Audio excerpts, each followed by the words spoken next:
Hello, and welcome to the Bellingham Real Estate Podcast. I'm here with Valerie Richardson. Welcome, Valerie. Thank you. And we are talking about the first quarter of 2022 and just giving a little market review and then what we're seeing in the second quarter. So just a general real estate market update. And I have Valerie on because Valerie is one of our most veteran brokers. So you've seen this cycle, a cycle like this before. Yep. So share with everybody your real estate background. I started here with John L. Scott in 2002. Mm-hmm. So yeah, we've been through a couple of these cycles. What month in 2002? February. Oh, so you exactly one more year in the business than I did because I was just a little over because I was like March, April of 2003. Yeah. So just barely. Yeah, well, that's a full year of more experience than me. So we got to give you credit for that. So, so you've been through this, although it's quite a bit different though, isn't it? I mean, it's not the same. It's so much different. It's, there are seller markets and we've had some really strong ones, but this one's kind of a little bit more voracious. Yeah. I mean, you have to be on it to as a buyer to get a house in this market. I mean, I'd say even more so than 2008, 2007. Yes. Absolutely. Yeah. And so touching on the numbers. So the first quarter of 2022, we saw 16% home appreciation. And that number can vary. If you look at different markets, Bellingham was 10%. That is really from December. You could wiggle the numbers. You could say that it was more like 10% home appreciation, depending on if you go back to October. But essentially 10 to 16% home appreciation in the first 3 months of 2022. Yeah. We saw inventory stay or drop and an absorption rate now of a half a month for Bellingham, 0.8 month for Whatcom County. So under a 1 month supply, which means homes are selling faster than more homes are selling than what's coming on the market still. Yeah. And we saw sales down about 10%, actually 11% from this first quarter of 2021, which was a record-breaking year. So sales are still strong, but lack of inventory, right? So that's the story as far as the numbers go. And then, of course, the other big thing is interest rates. Interest rates started at 3.25. They're now upwards. They were at 4.67 at the end of March, but are they 4.75 or what are they now? And they're a little bit higher, right? And they're making buyers very nervous. Right. Closer to 5% even right now. So interest rates have been rising. So that is kind of the scoop on where things are. I wanted to have you on also because the way things have been going, the stories that you hear before, multiple offers, 50,000 over, 25,000 over, those are cute stories from like last year. Yes. Oh, if only. Yeah. $25,000 over. Share with everybody a couple of the sales you've had this year. Yeah, I've had a couple of kind of outliers, but one was I represented a buyer. The other is representing a seller. Mm-hmm. So on the buyer side, we ended up with an escalation. There were 34 offers. Mm. And when coming into the offer review time, we're learning just about how many offers were coming in. It was a real gut check with the buyer as to, how much do you want this house and how much do you want to stop looking for a house and move this forward. And we came in really strong. We even the day of the review, we bumped up another that morning and changed our offer. And that's the only reason we got the house. So this one was the list price was $450,000, and we bought it at $700,000. So $250,000 over asking price. Yeah. And we should throw a caveat on that. And we weren't alone at that price. We just there was another one a little bit higher, but we were cash. So I was going to mention that with that one in particular, it started a little bit low. Yeah. The sellers definitely wanted multiple offers. They wanted it gone. It was an as-is, kind of fixer home. Mm-hmm. Could have easily been listed for $550,000, $600,000 maybe even. But definitely no one would have assumed necessarily would go for $700,000. But 34 offers, $250,000 over asking price, $700,000. You said there was another Yours went a little bit higher. A little bit higher. And you guys were cash waive everything? Or did you waive I it? think we did a pre-inspection on that, and then we were able to waive a lot of things. Waive a lot of things. Yeah. Yeah. So $250,000. And then, so, of course, you're not worrying about an appraisal with cash. Right. So you have somebody who maybe comes in at $650,000. Maybe they waived appraisal, maybe they waived inspection, and they're feeling pretty good. They come $200,000 over asking price. Oh and my, maybe they came in 7th or 8th place. Which is and our offer was like that the night before. Oh, so you had just lost out on a home? No. Oh, you mean that's where it was? That's where it was. I'm sorry. And then we had to do a gut check when I found out how many offers were coming in. And you know what? I've got to tell you, that buyer is so happy. Yeah. She has the story she told me is, I feel like I got under that door coming down, like, you're in a movie and the door's coming down and you're trying to scream under the door. Yeah. And she got the property that she wanted, that she needed in a certain configuration that was specific to what she needed to do with her life. She got right under that door and barely caught the last shoelace, right? So it all depends on where you're at and what your buyer needs are.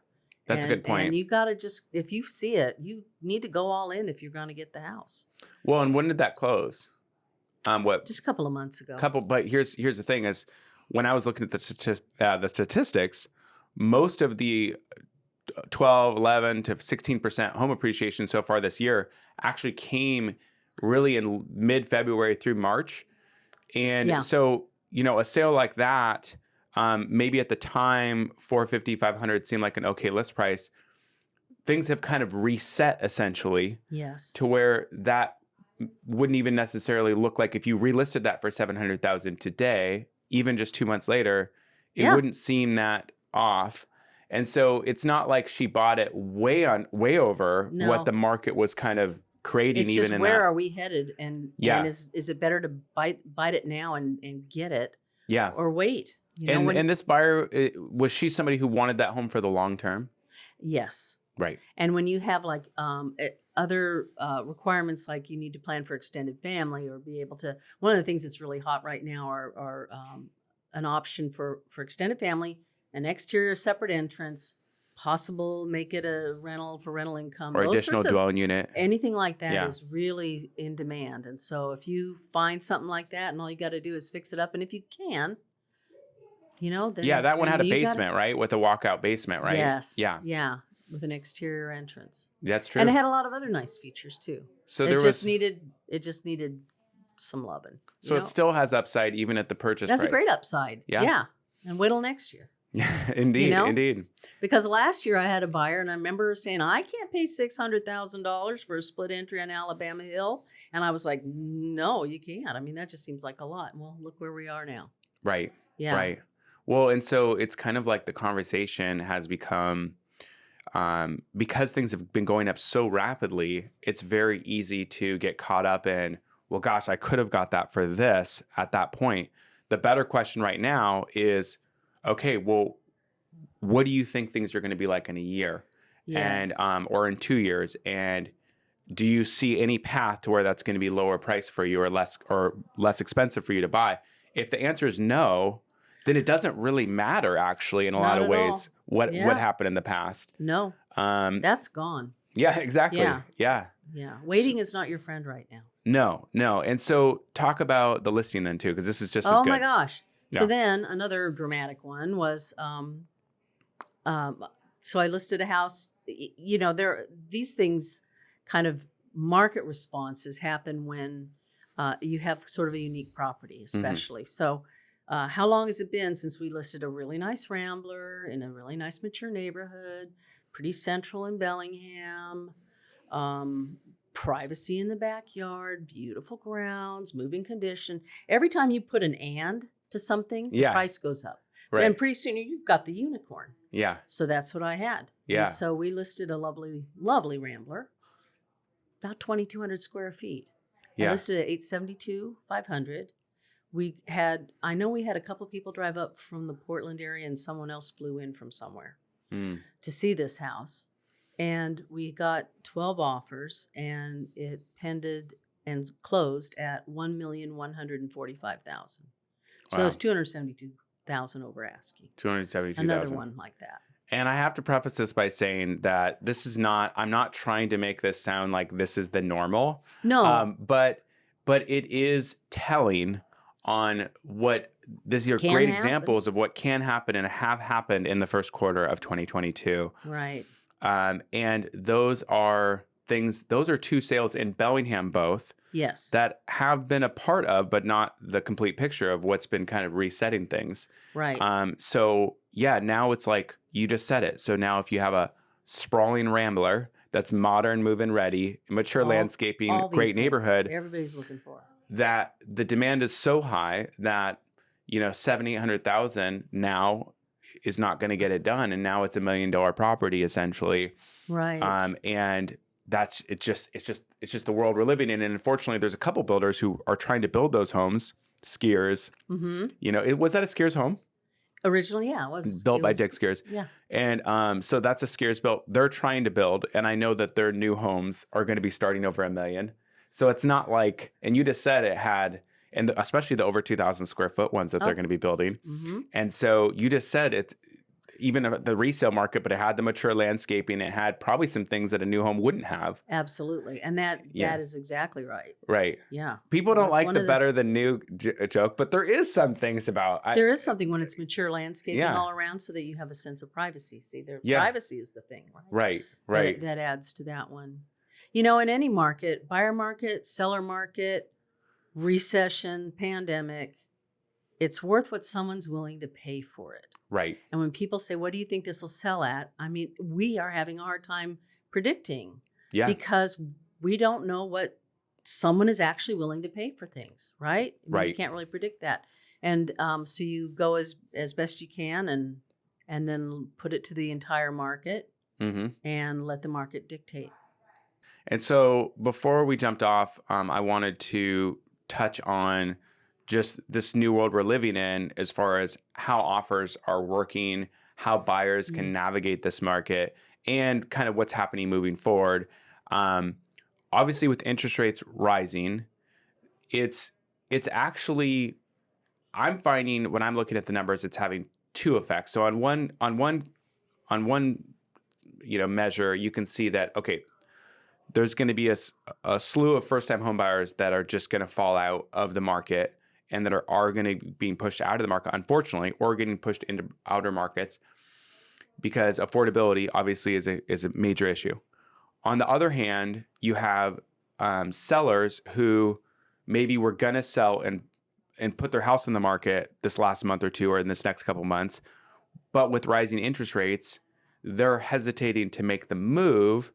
And because, wait, shoot, can I even buy? What can I buy? You know, and then you have this self-fulfilling thing where if enough people aren't moving, then you have less and less inventory. So they don't see selection. They also see the higher interest rates. Maybe they have a 2.5% rate on their house. Yeah. And so you just have less inventory. Less inventory affects, obviously, home pricing. And so, and then you add that on, compound that on the fact that we just don't have the new construction. And with the pandemic, we're not going to have it for a while still at nearly the level we need. We have this interjecting thing where home sales are slowing down because of rising rates, because of low inventory, but home appreciation continues. Right. And so this demand for every great listing that comes on continues. How buyers are we're using all sorts of techniques to help our buyers get into homes. Right. And all sorts of new resources, new bridge loans that we're working with. You know how we're using, we have a couple partnering lenders that we're doing new bridge loan products for. What kind of conversation are you having with a buyer today that's different than it was a year or two ago? You kind of touched on, you got to be really serious about what you want to do. But yeah. I mean, how has that conversation changed for you? Yeah. Don't give up if you have financing. It's not that, I can never compete with cash. True. That's not, no, you can. Yeah. You might need to outbid them. Yeah. Right.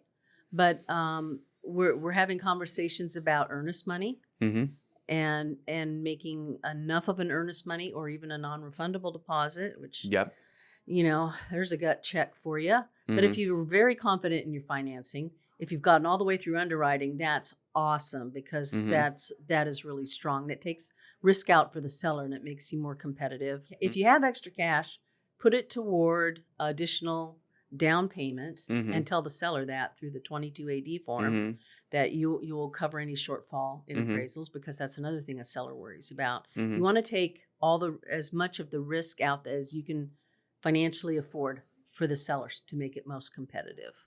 Yeah, and I think that is the difference between now and before is buyers could still, even in a very strong hot seller's market a year or two ago, still say, okay, I'm going to wait on figuring out a couple of these things until I get under contract. Nothing is, there's not room for any of that now. No. So buyers who are not 100%, pre-underwritten, pre-approved, have all their ducks in a row, are just not even competitive. And then we call it buyer ready day one. That's the John L. Scott term. But what you're touching on is really, it's like everything is now pre-offer, essentially. It's like, I got to get fully underwritten. Yep. I have to pre-inspect the house a lot of times. Please pre-inspect if you get a chance. Yeah, I have to do everything up front. Yes. So that I can approach the seller with an offer that has... that has very little risk for them, but it is as strong as possible. But it's also because I've done even more due diligence. Right. So the buyers have to do more and more due diligence up front. And that is going to continue to be the theme into the spring and summer, no doubt about it. Yeah, absolutely. And write the strongest offer that you can. If this is the house, you got to go all in. Don't go past. Yeah. But go all in to get it. Because it is a very competitive market. You do your research ahead of time and then. Yeah. And so if you need help with such a thing, you can see that Valerie she's helping her clients win on the purchase end. You don't necessarily have to go $250,000 over to win. No. We're talking about extremes today. Yes. Because it's fun to talk about. Yes, it is fun. It is interesting. And then, but we do hope to repeat your success on the listing side for your seller, for your sellers. That was really. Yeah. It was good for the seller. Yeah, exactly. Yeah. I mean, it's that's the thing, is it's kind of monopoly money where, hopefully you have a house to sell and you can take advantage of the market at the same time you're trying to make the move. Yeah. So thanks for jumping on, Valerie. Yeah, sure. This was fun. And thanks for watching or listening, guys. Cheers.